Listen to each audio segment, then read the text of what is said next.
3 months ago, my wife left me. No fight, no shouting, just 5 quiet words and the sound of a suitcase zipper closing. I didn't understand it at the time. Maybe I still don't.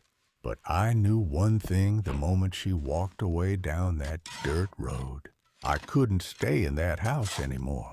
Every room reminded me of her. The kitchen table, the porch, even the wind through the windows sounded different. So I packed a few tools, an axe, a shovel, some rope, and rode into the forest behind the ranch. I wasn't looking for a new life. I was just trying to escape the old one. That's when I found this tree. A massive fallen trunk deep in the woods, hollow inside, big enough to stand in. Most people would have walked past it. But when I looked at that empty space inside the tree, I saw something different. A place where silence might finally feel peaceful.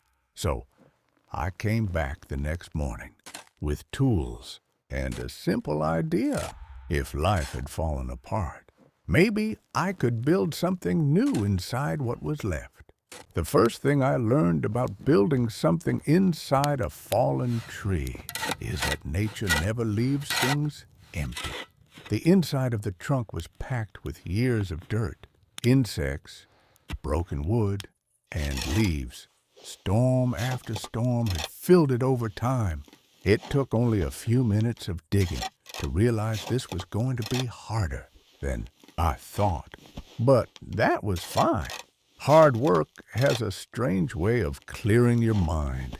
Every time the shovel hit the dirt, I stopped thinking about the ranch, stopped thinking about the silence in that house, and most importantly, I stopped thinking about the moment she walked away. For a while, there was only the sound of the shovel, metal hitting soil, wood creaking above me, wind moving through the forest outside. And that quiet rhythm reminded me of something my father used to say when I was young. When your life gets too heavy, pick up a tool. I never understood what he meant back then, but standing inside that hollow tree, digging through years of earth and rot, I finally did.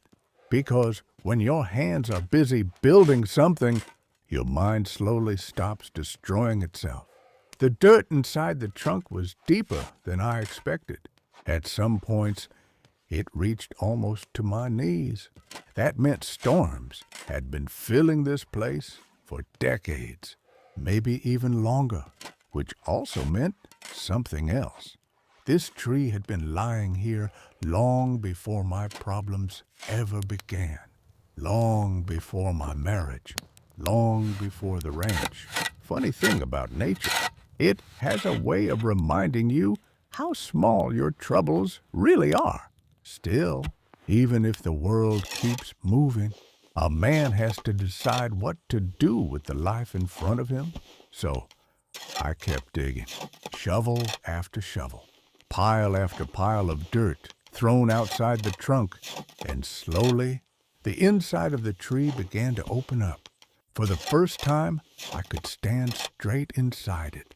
That's when I realized something. This wasn't just a fallen tree anymore. It was starting to look like a room. By the end of the first day, the inside of the tree looked completely different. The piles of dirt were gone. The ground was finally visible. For the first time since I found the tree, I could actually stand inside it without bending my head. It felt strange, like stepping inside a place that had been waiting for someone for a very long time. But there was still a problem. The opening in the trunk was too narrow. Getting in and out meant crawling like a coyote through a hole in a fence. If this place was going to become a shelter, it needed a proper entrance. So the next morning, I came back with the axe. The metal head felt heavy in my hands, not just because of the weight, but because every swing meant changing the shape of the tree forever. I stood there for a moment, looking at the rough bark, thinking about the last conversation I had with her. Or maybe it wasn't a conversation at all, more like a quiet ending. For years we lived in the same house, shared the same land, ate at the same table. But somewhere along the way, we stopped seeing each other, not fighting, not arguing, just slowly drifting apart, like two people riding the same trail, but heading in different directions. The first swing of the axe echoed through the forest. A deep wooden crack followed. Birds flew out of the nearby trees. The sound was loud enough to remind me that I wasn't alone out here. Nature was listening, watching.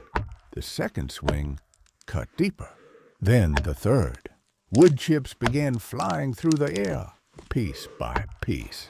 The opening started growing larger. Every strike sent vibrations through the trunk. The old tree groaned like it remembered the storm that knocked it down years ago. But it held, strong, solid, and slowly a doorway began to appear. By the third day, the tree was starting to feel different, not just a hollow trunk anymore. It was beginning to feel like a place with walls, a place with a doorway, a place where a man could stand and breathe without the weight of the world pressing down on his chest. But there was still one big problem: the ground inside the tree. Even after clearing the dirt, the surface was uneven. Roots from the old tree twisted through the soil. Small rocks stuck out everywhere. Sleeping on ground like that would be impossible. So the next step was obvious. The floor. I walked through the forest collecting pieces of wood, fallen branches, broken logs, anything straight enough to build with. The strange thing about working in silence like this is that your thoughts begin to surface again. And while I was dragging those pieces of wood back to the tree, I started remembering things I had tried to forget. Small things, moments that seemed unimportant at the time. Like the day she asked me something simple. "Do you ever think about leaving this place?" I remember laughing when she said it. I thought she was joking. This ranch had been my whole life. My father built the barn. My grandfather worked this land before him. Leaving never crossed my mind. But maybe that was the problem. Maybe she didn't want the ranch. Maybe she wanted something different, something quieter, something smaller, somewhere far away from fences and cattle and endless fields. And the funny thing is, standing inside that fallen tree now, building a tiny home in the middle of the forest, I realized something too late. This place, this small hidden shelter, was exactly the kind of life she once talked about. By the end of the fourth day, the inside of the tree had changed completely. The dirt floor was gone. In its place now was a rough wooden surface made from branches and planks I had carried from the forest. It wasn't perfect. Some boards were uneven. Some creaked when I stepped on them. But when I stood in the center of that hollow tree and looked around, for the first time, it felt like a room, a real room, the kind of place where a man could sit down at the end of a long day and feel protected from the world outside. I leaned the hammer against the wall and sat there for a moment, just breathing, listening to the forest. The wind moved slowly through the trees above me. Somewhere in the distance a hawk cried out, and for a moment it almost felt peaceful. But peace has a strange way of bringing old memories back, because when everything is quiet, your mind starts replaying the things you tried to forget. I remember the night she finally told me the truth. It was late. We were sitting on the porch of the ranch house. The cattle were quiet. The stars were bright above the fields. She didn't look angry. She didn't even look sad. She just looked tired. And then she said something I wasn't ready to hear.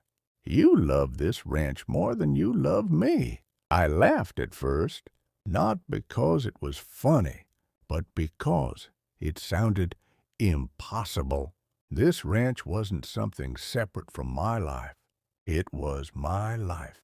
Every fence post, every trail, every acre of land. But she shook her head slowly, and I'll never forget what she said next. "You don't even see it. You're always working, always fixing something, always chasing the next problem, but you never stop.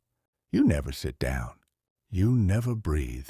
And you never see me standing right in front of you." At the time, I didn't understand what she meant. I thought she was just frustrated. I thought time would fix things. But time has a strange way of proving you wrong.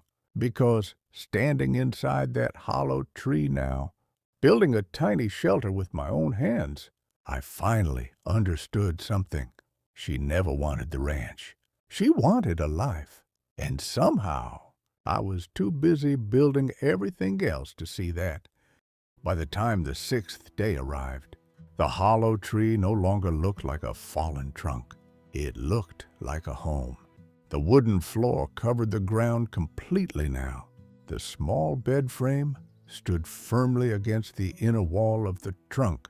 I had even built a small shelf from leftover boards to hold the few things I had brought with me. A lantern, a knife, a tin cup. Simple things. The kind of things a man realizes he truly needs when the rest of his life falls apart. Outside, the forest moved slowly in the evening wind. The sun was beginning to disappear behind the tall trees. Golden light poured through the opening of the trunk, stretching across the wooden floor like a long, quiet shadow. I stood there for a while just looking at what I had built. 6 days earlier, this place had been nothing more than a fallen tree, a piece of dead wood rotting in the forest. But now it was shelter. It was silence. It was a place where no one expected anything from me. And strangely enough, that was exactly what I needed. I lit the lantern and placed it on the small wooden shelf. The warm light filled the inside of the trunk, dancing softly against the curved wooden walls.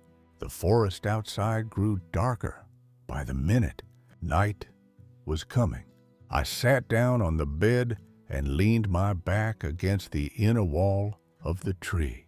For the first time in months, there were no fences to repair, no cattle wandering through broken gates, no endless list of problems waiting for me at sunrise, just the quiet sound of wind moving through the forest. And somewhere far away, an owl called through the darkness. I lay down slowly on the wooden bed. The ceiling above me curved naturally with the shape of the tree. It almost felt like sleeping inside the earth itself, safe, hidden. And before my eyes closed, one last thought crossed my mind. Maybe losing everything was the only thing that finally forced me to build something real. Not a ranch, not a life filled with work, but a place where a man could finally sit down and remember who he was. The lantern flickered softly beside me. The forest breathed outside, and for the first time in a very long time, I slept